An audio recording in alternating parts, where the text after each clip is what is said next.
Very good morning दोस्तों, कैडो हाल चाल है। स्वागत करता हूँ आप सभी का एक नए एपिसोड में, इस बेहतरीन से ट्रैवल सीरीज में। इस वक्त हम है तिब्बत ऑटोनोमस रीजन में, चाइना में। जैसे कि आपको पता ही है, पिछला एपिसोड आपने देखा ही है, हम पहुंच चुके थे केरोंग और यहाँ पे आके मैंने आपको सैर सपाटा कराया, घुमाया, फर्स्ट इंप्रेशन दिखाया तिब्बत का।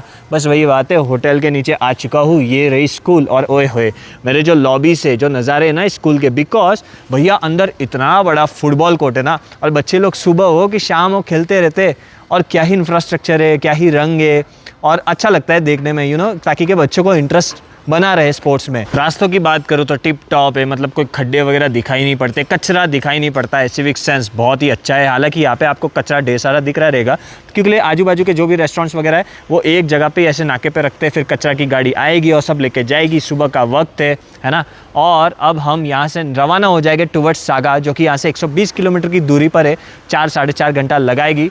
पहाड़ी रास्ते, घुमावदार रास्ते, इसलिए समय लगेगा, लेकिन रास्ते अच्छे हैं एज़ पर गाइड के। रास्तों में दिक्कत नहीं है, और मेरे को विश्वास हो भी गया है, क्योंकि कल हम जब नेपाल के बॉर्डर से भी आए थे वगैरह, तो यहाँ का रास्ता जैसे तिब्बत आप पहुँच जाते हो, चाइना पहुँच जाते हो, उसके बाद रास्ता टकाटक है। बात करूँ एलिवेशन की, तो यहाँ की एलिवेशन तो मात्र 8,500 फीट की ऊंचाई पर ही है हम, लेकिन जो सागा है ना वो भैया 15,000 फीट की ऊंचाई पर है। मतलब आप समझो कुछ ज़्यादा ही ऊपर है, हाई ऑल्टीट्यूड है। ठंड अच्छी खासी होने वाली है वहाँ पहुँचते ही, जिसके कारण हाथ में जैकेट ले लिया। हालांकि अभी तो मस्त सूर्य देवता का आशीर्वाद मिल रहा है, लेकिन जब हम सागा पहुँच जाएंगे उस वक्त बहुत ठंड होगी। तो आज जो है पूरी रात हम सागा शहर में ही बिताएंगे। देखते हैं भाई कितना समय मिलता है अपने को, है ना। घूम लेंगे फिर लेंगे, अगर मौका मिल गया तो क्या ही दिक्कत है। वैसे इस टाउन की बात करूँ ना, केरोंग की, तो यहाँ की पब्लिक इतनी फ्रेंडली नहीं है जितना चाइना के अमूमन शहरों में मिलती है अपने को। आपको पता ही है, आपने इतने वीडियोस मेरे देखे ही, मेरा अनुभव देखा ही है। लोग आते हैं, सेल्फी खिंचाते हैं।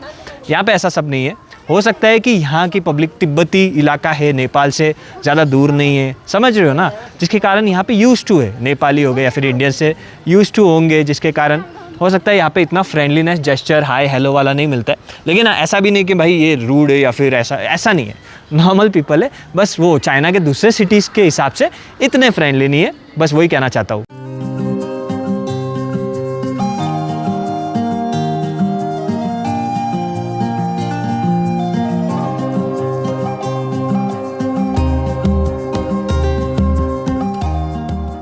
रास्ते में उतर गए हैं एक चीज़ देखने। अजीब, वो सामने ये इतना बेहतरीन सा वाटरफॉल है ना, ओए हो, इधर भी सीसीटीवी कैमरा। और वो भी देख लो, एक पोल में कितने कैमरा है, 3 कैमरा, इधर उधर उधर 3 टोटल कैमरा आपको दिखेंगे।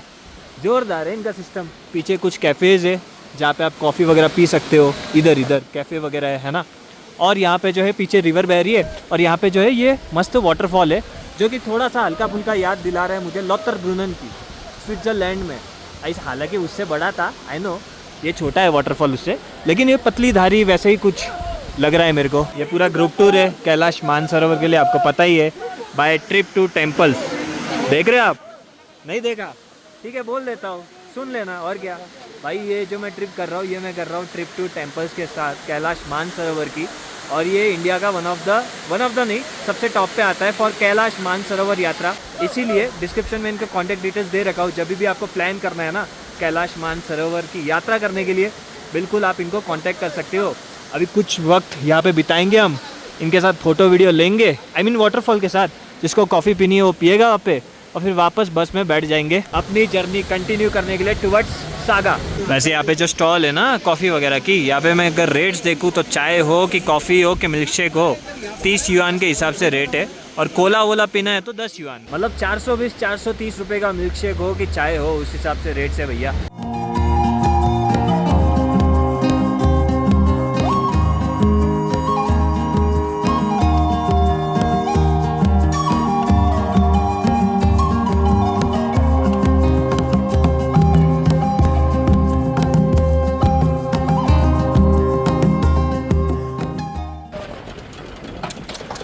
जोरदार है भाई, जोरदार है, नज़ारे भी जोरदार है, देख रहे हो भाई।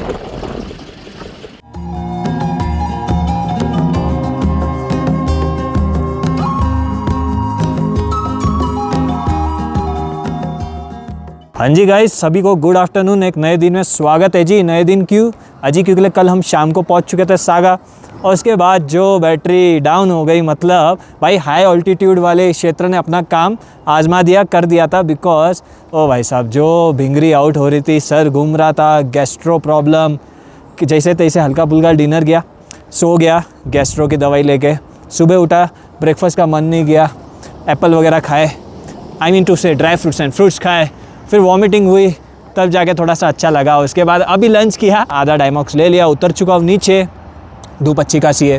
टेम्परेचर की बात करूँ तो लोज़ में 1 डिग्री जा रहा है और हाइज़ में 15 डिग्री है, मतलब अभी आप कह सकते हो 13-14 डिग्री चल रहा होगा। और ये देख लो, होटल से जैसे ही नीचे उतरा तो इस तरीके से स्टैचू दिख रहा है मुझे।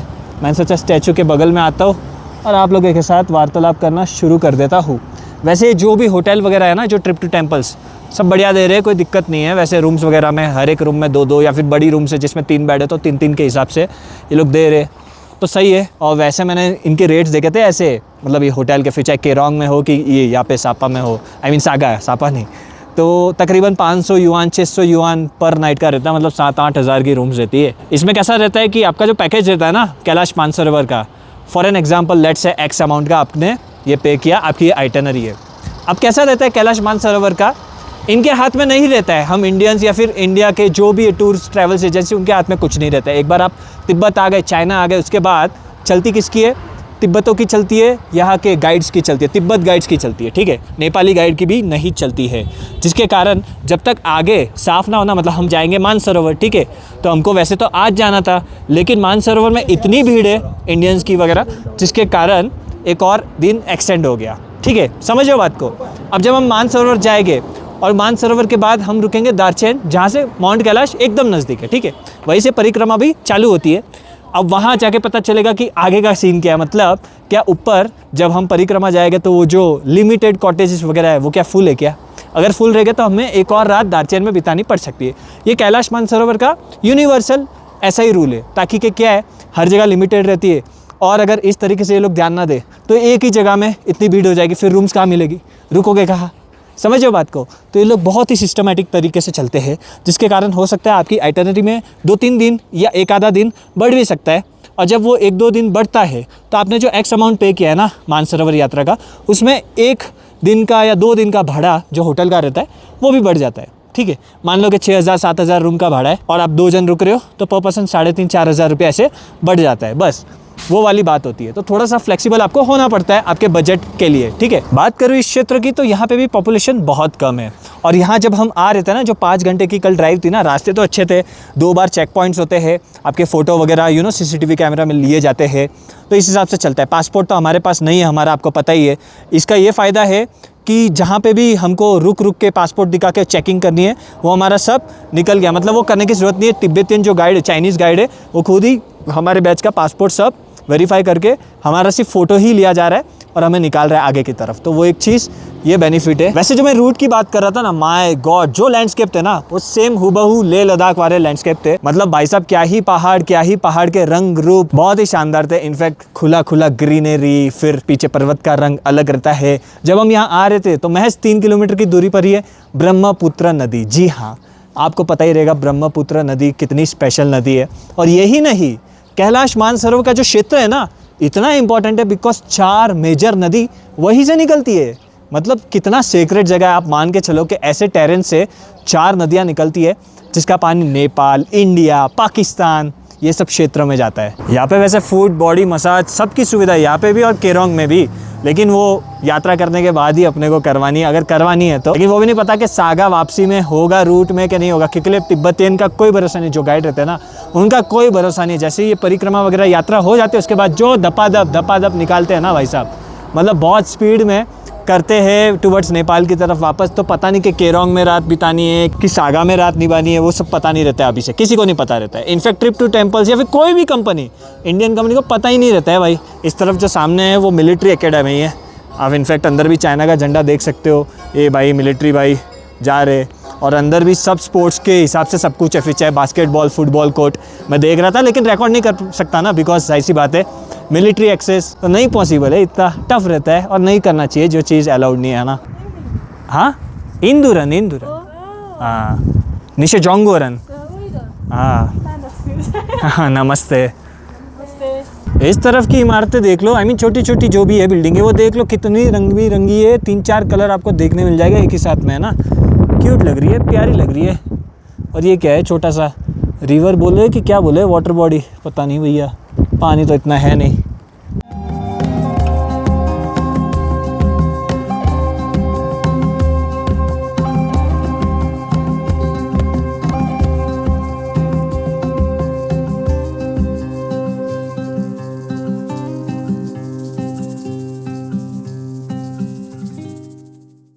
ऑल राइट, जो भी आपने चीज़ें देखी, फिर चाहे तिब्बत के सागा वगैरह दिखाया, उसके बाद हेलीकॉप्टर में सवार हुआ वगैरह, वो सब एक हफ़्ते पहले की कहानी है। और अब मैं मुंबई में आ चुका हूँ, एक हफ़्ता बीत चुका है उस बात को। मैंने सोचा कि अपडेट पहले ही दे दूँ। अब स्टार्ट करते हैं, ठीक है। हेलीकॉप्टर से कहाँ जा रहा था वो मैं आपको बाद में बताऊँगा। पहले इस जर्नी को मैं अधूरा नहीं छोड़ना चाहता, तो मैं कंटिन्यू करता हूँ, ठीक है। तो सागा से नेक्स्ट दिन निकलते हो आप, 9 से 10 घंटे की ड्राइव रहती है टुवर्ड्स मानसरोवर लेक, जो कि अगेन एलिवेशन उसका 15,500 फीट के ऊंचाई के आसपास का है, ठीक है। वहाँ पे आप शाम तक पहुँचते हो और वो लेक इतनी साफ़ सुथरी, पानी भी मीठा है, लेकिन आप अंदर जा नहीं सकते, नहा नहीं सकते, थैंक्स टू जो उनका रूल है, एकदम सख्ती बरकी हुई है और रखनी भी चाहिए, बिकॉज हम भावनाओं में बहक जाते, हम चले जाते डुबकी मारने वगैरह। और वही अगर क्षेत्र इंडिया में होता ना, हो सकता है ये चीज़ थोड़ी सी बुरी लगे कुछ लोगों को, लेकिन जो फैक्ट है वही मैं बताता हूँ, है ना, कि कैलाश मानसरोवर पर्वत या फिर मानसरोवर लेक जो है ना, वो इंडिया के क्षेत्र में नहीं है। उसके पॉजिटिविटी भी है, नेगेटिविटी भी है। नेगेटिव ये है कि भाई वो चाइना में है, आई मीन वो क्षेत्र में पड़ता है, उनके अंडर कंट्रोल में है, हमारे में नहीं है। लेकिन पॉजिटिविटी ये कि वो जो स्ट्रिक्ट होते हैं, जो साफ़ सफाई रखते हैं, जो हमें गंदा फैलाने नहीं देते हैं, वो बहुत अच्छी बात है। लिमिटेशन से, ऐसा नहीं कि हर कोई जा पाए। अभी इंडिया में रहता वो क्षेत्र तो वो लिमिटेशन नहीं रहता, साल के 25,000 जो परमिट्स निकलते, राइट। और लोग कचरा फैला देते, क्योंकि मैं गंगोत्री यमुनोत्री कुछ हफ्ते पहले ही हो आया हूँ, मुझे पता है कि हम भावनाओं में बहक जाते हैं, साड़ी फेंक देते पानी में, सिंदूर, टिकी, मतलब काफ़ी चीज़ें, वो सब चीज़ें होती है। तो हो सकता है कि लोगों को बुरा लगे कि प्रतीक भाई ऐसे क्यों कह रहे हैं कि भाई ये इंडिया में ही होना चाहिए ये क्षेत्र, तो ऐसा वैसा। लेकिन देखो भाई, जो फैक्ट है उधर हर जगह सीसीटीवी कैमरा है, लिमिटेशन से गंदीवाड़ा आप कर नहीं सकते, नहा नहीं सकते। हालांकि जो आपके गाइड रहते हैं वो आपको पानी भरने में मदद करते हैं, आई मीन बॉटल में या फिर कैन में, आप फिर वो इंडिया लेके आ सकते हो पानी, ठीक है। साथ ही साथ आपके जो आजू बाजू कॉटेजेस रहते हैं ना, मानसरोवर लेक आप एक रात रुकते हो, तो जो कॉटेजेस रहते हैं तो वहाँ पे मतलब बकेट भर के मानसरोवर का जो पानी रहता है, मीठा पानी, वो बकेट भर के वो देते हैं गाइड, आपके तिब्बतीन गाइड लोग। आप नहा सकते हो अगर आपको नहाना है तो, लेकिन आप लेक में नहीं उतर सकते। और वो रेस्ट्रिक्शंस अगर इंडिया में, आई मीन वो इंडिया के कंट्रोल में होता और वो रेस्ट्रिक्शन हो ना हो कोई फ़र्क नहीं पड़ता, काफ़ी सारे लोग ऐसे ही चले जाते हैं, है ना। तो जो फैक्ट है वो भाई बुरा लगे तो सॉरी, बट साफ़ सुथरा वो जो एरिया वो इसीलिए है क्योंकि वो इंडिया के कंट्रोल में नहीं है, ठीक है। तो आप शाम में पहुंचते हो, दर्शन करते हो, सुकून पाते हो। नेक्स्ट डे सुबह में पूजा होती है मानसरोवर लेक में, और उसके बाद आप निकल जाते हो टूवर्ड्स दार्चेन, जो कि नज़दीकी शहर, एक टाउन है छोटा सा कैलाश पर्वत के, जहाँ से एकदम क्लियरली दिखता है कैलाश पर्वत साउथ फेस, ठीक है। अब जो मानसरोवर लेक से जो ड्राइव है वो ज़्यादा नहीं है, मतलब लिमिटेड ड्राइव है, ठीक है। दार्चेन में आप उस दिन पहुंचते हो, और जिसको भी अष्टापद जाना है ना, अष्टापद बेसिकली क्या है, वो कैलाश पर्वत के 3-4 किलोमीटर के आसपास का ही एक क्षेत्र है जहाँ पे मतलब एक सेक्रेड प्लेस है, बीइंग अ जैन, बिकॉज हमारे फर्स्ट तीर्थंकर है ना ऋषभदेव भगवान, उन्होंने मोक्ष की प्राप्ति या फिर यूँ कहिए कि एनलाइटमेंट उसी जगह से पाया था, अष्टापद से, ठीक है। जैसे कि आपको 24वें तीर्थंकर तो हमारे पता है, महावीर स्वामी भगवान, आपने पढ़ा भी रहेगा उनके बारे में, लेकिन उनसे भी करोड़ों साल पहले ऋषभदेव भगवान, जिन्होंने जैनिज़्म की शुरुआत की थी, कि राजा होके भी, विश्व के राजा थे वो तो, उनके बावजूद भी उन्होंने सब पैसा धन सब कुछ छोड़ के अहिंसा परमो धर्म, जियो और जीने दो, किसी का बुरा मत सोचो, ये सब लोगों को सिखाने की कोशिश की, या फिर खुद भी अडॉप्ट किया, और फिर उन्होंने एनलाइटमेंट पाया। और जो प्लेस से एनलाइटमेंट पाया, जो प्लेस से उन्होंने मोक्ष की प्राप्ति की, वो अष्टापद, जो कि कैलाश पर्वत का क्षेत्र है। तो कैलाश पर्वत जो क्षेत्र है ना, वो हिंदुइज़्म के नज़र से बोलो, जैनिज़्म के नज़र से बोलो, बुद्धिज़्म के नज़र से बोलो, तिब्बतियन लोग भी आते हैं वहाँ पे, बिकॉज उनके भी बुकों में लिखा है कि भाई बहुत ही सेक्रेट प्लेस है। एक बौद्ध धर्म है, BON, उसके आसपास का ही धर्म है, मतलब क्षेत्र में लोग रहते हैं, वो भी बहुत मानते हैं। मतलब इतने सारे रिलीजन के वेद, आई मीन हिंदुइज़्म में भी वेद पुराणों में भी लिखा है, इसका उल्लेख है। जैनिज़्म के भी बहुत पुराने प्राचीन ग्रंथों में इसका उल्लेख है इस क्षेत्र का। मतलब समझ रहे हो कितनी डिवाइन प्लेस है, कितनी सेक्रेट प्लेस है, इसमें तो कोई दो राय नहीं है, ये सही बात है, ठीक है। हालांकि YouTube में आप देखोगे काफ़ी सारे फेक वीडियोस की भाई वहाँ पे मंदिर ऐसा कुछ नहीं है। एक मोनेस्ट्री है, वो तो यमद्वार वगैरह, ठीक है। बाकी ऐसा शिव जी का मंदिर, ओम दिखता है या फिर दिए दिखते हैं रात में, या फिर ओम ऐसा सुनाई देता है, नहीं, वो तो ठीक है। वहाँ पे हवा चलती है, तो पर्वत का जो शेप है ना वो कुछ पिरामिड जैसा, तो हवा जब वो जो उसके किनारे से चीरती है तो आवाज़ आती है, वो अलग है, ठीक है। बाकी जैन मंदिर है, ऋषभदेव भगवान का, 24 तीर्थंकर का मंदिर, नहीं, ऐसा कुछ नहीं है। अष्टापद एक क्षेत्र है जहाँ से साउथ फेस ऑफ कैलाश पर्वत मात्र 2-3 किलोमीटर की दूरी पर बहुत नज़दीक दिखता है, और बहुत ही सेक्रेट जगह है वो पूरा क्षेत्र है, ठीक है। तो वही मैं कह रहा था, जिस दिन आप दार्चेन पहुँचते हो उस दिन आप अष्टापद जा सकते हो। 500 युआन प्रति पर्सन का गाड़ी का फेयर रहता है, जो कि ट्रिप टू टेम्पल्स वगैरह मैनेज कराती है। मतलब 7-7.5 हज़ार लगता है, जिसको भी जाना रहता है वो जाके आता है, ठीक है, दर्शन पाता है। फिर नेक्स्ट दिन से दार्चेन से परिक्रमा होती है स्टार्ट। 3 दिन की परिक्रमा होती है। पहला जो दिन रहता है वो 12 किलोमीटर ही रहता है, और आसान रास्ता है, इतना टफ नहीं है, ठीक है। और वो परिक्रमा करके आप पहुंचते हो देरापोक, ठीक है। अब इसमें भी कैसा रहता है, जिसकी क्षमता रहती है वो जा सकता है, जिसकी क्षमता नहीं रहती है वो पोनी का इस्तेमाल करता है, खज्जर।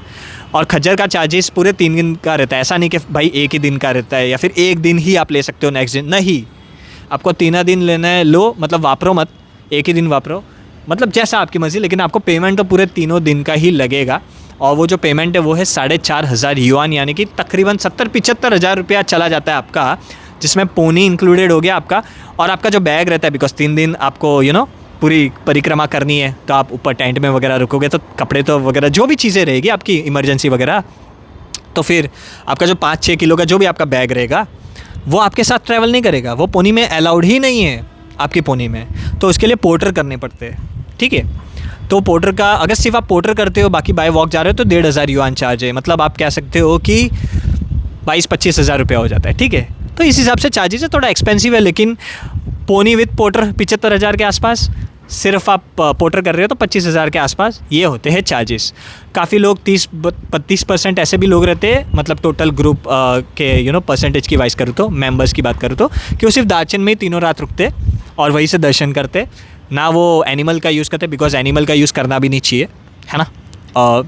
अब क्या बोलूँ इसमें, ठीक है, अपने अपने चॉइसेस है, बट नहीं करना चाहिए एनिमल का यूज़। और सेकेंडली कोई लोग अगर जिसको क्षमता है वो पूरी बाय वॉक भी परिक्रमा करता है, हेड्स ऑफ, बहुत बहुत अनुमोदना। तो इस हिसाब से चीज़ें होती है। और बाकी 3 दिन आप रुको दार्चेन, वहीं से आप पूजा पाठ करो, दर्शन करो कैलाश पर्वत के। और फिर 3 दिन परिक्रमा आपकी जब पूरी होती है, पहला दिन तो 12 किलोमीटर मैंने आपको बताया कि आसान रास्ता है, सेकंड डे जो है वो 22 किलोमीटर थोड़ा टफ रास्ता है, क्योंकि थोड़ी सी चढ़ाई फिर उतराई, उस हिसाब से रास्ता भी थोड़ा टफ है। और थर्ड जो है डे, उसमें 10 किलोमीटर का ट्रैक रहता है, अगेन इसी रहता है। उसके बाद आप दार्चेन पहुँचते हो, फिर दार्चेन से रवाना हो जाती है गाड़ी, खाना पीना के बाद, लंच वंच के बाद, टूवर्ड्स बैक टू सागा, केरोंग, जैसे जैसे आपको तिब्बतियन गाइड लेके जाना चाहता है। फिर बैक टू आप नेपाल पहुँचते हो, नेपाल से बैक टू इंडिया। इस हिसाब से कैलाश मानसरोवर की यात्रा होती है। और कैलाश पर्वत या फिर मानसरोवर लेक सच में एक डिवाइन प्लेस है, सेक्रेट प्लेस है, सच कह रहा हूँ। बिकॉज इतनी चीज़ें, मतलब एक तो इतने धर्मों की बुकों में, पुरानी बुकों में उसका वर्णन है। मानसरोवर लेक ही ले लो ना, मतलब आप गूगल मैप में भी देखोगे उसके बगल में एक और नदी है, एक लेक है, राक्षस तल बोलते हैं उस लेक को। मानसरोवर का लेक का पानी मीठा और राक्षस तल का पानी खारा, जबकि दोनों एक ही एलिवेशन में है, दोनों एक ही हाइट पे है, अगल बगल में है। समझ रहे हो इतना डिफरेंस, तो कुछ चमत्कार से कम नहीं है। और जो राक्षस तल है उसमें वेव्स, मतलब समुंदर की तरह ऐसा दिखता है। मानसरोवर का पानी एकदम स्टिल, एकदम स्थिर। अगेन वो जो क्षेत्र है वहाँ से 4 इंपॉर्टेंट नदियाँ निकलती है। जो गंगोत्री, आपको पता है मैं गया था 1 महीने पहले की बात है, जो गंगोत्री का जो स्टार्टिंग पॉइंट है गोमुख, मैं नहीं कह रहा था कि गंगोत्री से 24 किलोमीटर ऊपरी की तरफ है, लेकिन उसके भी आगे से पानी जो आता है वो उसी क्षेत्र से आता है, कैलाश मानसरोवर से। ब्रह्मपुत्र नदी के दर्शन कराए इसी वीडियो में, वो भी मानसरोवर के क्षेत्र से आता है। और भी जो इंडस रिवर, जो पाकिस्तान फिर जाती है लेह लद्दाख से, जो एक और नदी है, मैं नाम भूल गया, जो बिहार से होते हुए फिर आती है इंडिया में। कितनी नदियाँ, इंपॉर्टेंट नदियाँ का सोर्स उधर से है। इतने धर्मों में उनका उल्लेख है कैलाश पर्वत का, जो उनकी बनावट है। और जस्ट इमेजिन माउंट एवरेस्ट, जो कि कैलाश पर्वत से 2000 मीटर ज़्यादा बड़ा है, ज़्यादा ऊंचा है, वहाँ पे लोग जा सकते हैं, वो समिट पूरी कर सकते हैं, वहाँ पे टॉप पे जा सकते हैं, लेकिन कैलाश पर्वत के टॉप पे नहीं जा सकते। जस्ट इमेजिन 1999 में रशियन माउंटेनियर जो रहते हैं ना, पर्वतारोही, वो सब गए, जर्मन उसके पहले गए, इतना लोगों ने ट्राई किया। वो बोले कि भाई देखो, ये जगह तो हमसे, धर्म से तो हमारे कोई लेना देना है नहीं, फिर भी हम ये मानते हैं कि कुछ तो बात है इस जगह में, बिकॉज हमारा रास्ता भटक रहा है। कभी कभी अचानक से तेज़ बर्फ़बारी हो रही है, हम जा ही नहीं पा रहे ऊपर भाई। मतलब ये कोई रोक रहा है हमें, कोई एक फोर्स है जो रोक रही है हमें। वो खुद उनके इंटरव्यू में कह रहे हैं। जस्ट इमेजिन कि कितनी सीक्रेट प्लेस होगी, कुछ तो बात है। लेकिन हाँ, अगेन आई एम सेइंग कि यूट्यूब में जो इतने सारे फेक वीडियोस, बिलीव मत करना। एक नॉर्मल क्षेत्र है, एक डिवाइन प्लेस है जिसकी आपको रिस्पेक्ट करनी है, आपको अच्छे से वो रखना है। अब जो है मैं आपको बात करता हूँ कि जो हेलीकॉप्टर का जो मेरा शॉट था, जो आपने देखा, ये जो मैं अभी डिस्कस कर रहा हूँ उसके पहले, वो क्या था। So basically unfortunately due to medical reasons मैं सागा से रिटर्न हो गया था। सागा से again back to border Nepal के 4-5 आवर्स की ड्राइव, और फिर वहाँ से हेलीकॉप्टर से काठमांडू आ गया था। बिकॉज मेरी तबीयत सुबह तक और बिगड़ गई थी। मतलब पूरे दिन में मैंने 6 बार वॉमिटिंग की। जो भी खा पी रहा हूँ सब कुछ वॉमिट में विदिन 5-10 मिनट्स निकल रहा है सब कुछ। डिहाइड्रेशन का खतरा, ऑक्सीजन लेवल कम का खतरा, ये वो। मैंने बोला कि प्रतीक रिस्क मत ले। एंड जो भी गाइड थे, तिब्बतियन गाइड वगैरह, सुबह मेरे रूम में भी आए थे वगैरह, उन्होंने ये बोला कि ठीक है आप डिसाइड करो, कोई इशू नहीं है। मतलब उन्होंने मेरे को प्रोत्साहन किया था कि चलो मानसरोवर उधर कुछ हो जाए तो डिसाइड हो जाना। लेकिन पंगा वही है कि एक बार आप वहाँ से 10 किलोमीटर की ड्राइव, 10 घंटे की ड्राइव पूरी करके जाते हो मानसरोवर लेक। मानसरोवर लेक से वापस अगर आना है तो फिर कोई हेलीकॉप्टर है ऐसा कुछ नहीं है। आपको अगेन सेम रूट 10 घंटे की ड्राइव पूरी करके सागा, फिर सागा से केरोंग वगैरह 4-5 घंटे की ड्राइव पूरी करके, इतनी बड़ी ड्राइव करके फिर आपको बॉर्डर आना पड़ता है। वहाँ से बैक कोई फ्लाइंग ऑप्शन नहीं है या फिर कोई शॉर्टकट नहीं है। मैंने सोचा कि ये रिस्क नहीं लेता हूँ। भोले बाबा का बुलावा इस साल नहीं आया, यही मानूंगा। उन्होंने कहा बस 4 धाम हो गया ना, केदारनाथ के यात्रा वगैरह हो गया, अभी जो है इस साल, सेम साल नहीं, अगले साल या फिर उसके अगले साल, मतलब वेट करो। मैं यही समझता हूँ, और क्या। बहुत फील हुआ, मतलब बहुत कोशिश की मैंने। नहीं प्रतीक, चल, दुख रहा है ना, बॉडी पेन कर रहा है, फीवर आ रहा है, कोई बात नहीं, इट्स ओके, हिम्मत कर। नहीं हो पाया यार। मतलब रात को एक तो बॉडी वीक हो जाती है, बार बार वॉमिटिंग कर रहे हो आप, ठीक है। ऊपर से फील भी हो रहा है कि यार मैं भी दर्शन नहीं कर पाऊँगा और मेरे वीडियो के माध्यम से आपको भी दर्शन नहीं करा पाऊँगा, वो फील भी हो रहा था। बट सबसे इम्पॉर्टेंट है, सबसे प्रायोरिटी है कि हेल्थ रही तो बन जाएंगे मौके, कोई दिक्कत नहीं है। और मुझे विश्वास भी है भोलेनाथ बाबा ज़रूर मुझे जल्द ही बुलाएंगे, अगले साल नहीं तो उसके अगले साल। आई नो, मुझे विश्वास है भोले बाबा पे। और मैंने यही सोचा कि भाई ये जो भी है प्रॉपर स्टोरी, मतलब जो भी हुआ है मेरे साथ स्टेप बाय स्टेप, वो ही उसी हिसाब से व्लॉग्स आपको बताऊँ, उसी हिसाब से स्टोरी बताऊँ। मेरे दर्शन नहीं हुए, कोई बात नहीं। शिवम भाई जो है उन्होंने बोला था कि मैं आपको फ़ोटो वीडियो भेजते रहूँगा वीडियो कॉल से, उन्होंने मेरे को दर्शन कराए वगैरह। तो मैं भी फ़ोटोज़ वीडियोज़ जो भी जितना भी पॉसिबल है वो आपके साथ इसी वीडियो में अलाइन कर रहा हूँ, ताकि कि आप भी दर्शन कर पाओ, वो क्षेत्र देख पाओ, बेसिकली वो क्षेत्र असल में है कैसा, है ना। तो कहने का मतलब ये है कि ऐसा कोई थूक पट्टी वाली बात ही नहीं है कि भाई पिछले एपिसोड में भी एडिट करके मैं कर सकता था चीज़ें कि भाई सिर्फ तिब्बती घूम रहा वगैरह। नहीं, मैं जिस चीज़ के लिए आया था, जहाँ तक पॉसिबल हुआ वो बताया, उसके बाद क्या दिक्कत हुई सब बताया। और ये इतना आसान भी नहीं है, मतलब thanks to trip to temples, ये मतलब ये जो कराते हैं ना कैलाश मानसरोवर की यात्रा, इतना आसान नहीं है, करनी भी आसान नहीं है, करानी भी आसान नहीं है। तो सबको अनुमोदना, कराने वालों को भी थैंक यू, करने वालों को भी थैंक यू। और फिर सागा से 4-5 घंटे की ड्राइव रहती है। जब आप आते हो बैक टू बॉर्डर एरिया, तो वो गाड़ी भी कोई सस्ती नहीं रहती है, 30-32 हज़ार लग जाते हैं। जी हाँ, इतना महंगा है। मतलब ठीक है, उस टाइम पैसा नहीं देखते हो आप, इमरजेंसी रहती है तो पैसा वैसा नहीं देखते हो। तो वो फिर बॉर्डर आते हो, और फिर बॉर्डर आने के बाद भी ना आपका वीज़ा, ग्रुप वीज़ा होता है कैलाश मानसरोवर का, तो उसमें आपको कैंसिल कराना पड़ता है, ठीक है, नाम। तो कैसा रहता है कि उसके लिए भी वो रीज़न पूछते हैं। बॉर्डर पे जो इमिग्रेशन रहता है ना, टफ रहता है, इतना आसान नहीं रहता है।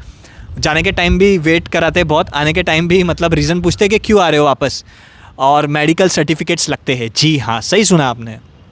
तो फिर बॉर्डर के पहले तिब्बतियन जो गाइड है तो केरोंग में मेरे को लेके गया, ना चाहते हुए भी। उधर मेरा ब्लड टेस्ट हुआ, लंग्स का एक्सरे हुआ, ताकि लंग्स में पानी वगैरह तो नहीं है। वो उनके प्रोटोकॉल से, ऐसा थूक पट्टी वाला काम नहीं है कि भाई हॉस्पिटल को पैसा दे दिया उन्होंने फेक रिपोर्ट या फिर ऐसा बता दिया, नहीं। ऐसा नहीं होता है, ठीक है।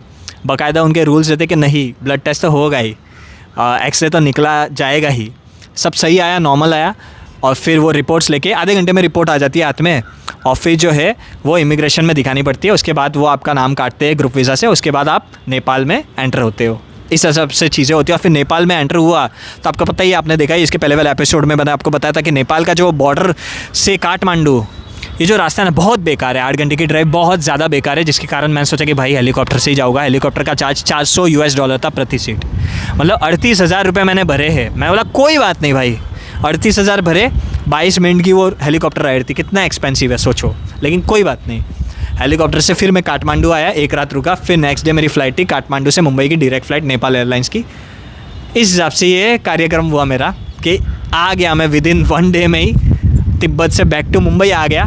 पैसा गया वो अलग बात है, लेकिन ट्रिप टू टेम्पल्स की बहुत बहुत अनुमोदना, थैंक यू कि यार उन्होंने जो हर चीज़ मेरे को पहुंचाने को टाइम से जो कराई, अरेंज कराया, और इमोशनली या फिर जो सपोर्ट किया फिजिकल, मतलब जो भी जितना भी सपोर्ट हो सकता था, thanks to trip to temples भाई। सबकी यात्रा अच्छे से हुई क्योंकि मैं व्हाट्सएप ग्रुप से कनेक्टेड ही था, तो सबके फ़ोटोज़ वीडियो सब आ रहे थे, और बस बढ़िया है यार ये कि सबकी यात्रा हो गई अच्छे से।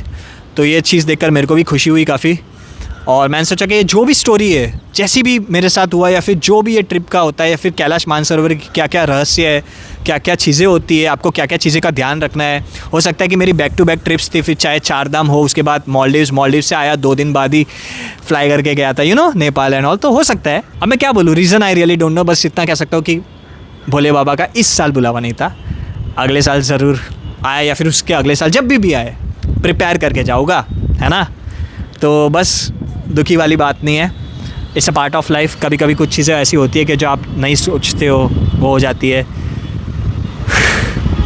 जो भी था, जैसा भी था, मैंने सोचा कि आपको सब बताना एक सही डिसीजन रहेगा, और इसके माध्यम से कैलाश पर्वत, मानसरोवर के दर्शन भी करा दूँ आपको।